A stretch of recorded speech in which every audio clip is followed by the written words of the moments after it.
आणि अपमानाचा सूड घेतल्याशिवाय स्वस्थ बसणार नाही. कारण शिवसेना जे काही करते ते समोरून करते, मागून वार करणारी आमची औलाद नाहीये.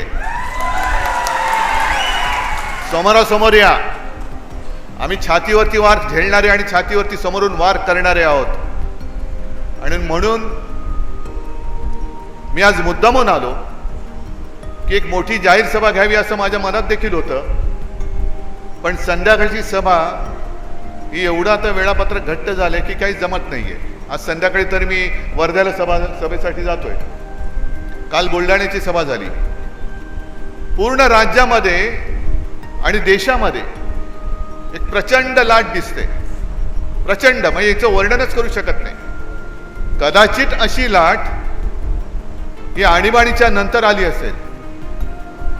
तेव्हा तर आपण सगळे लहान होतो.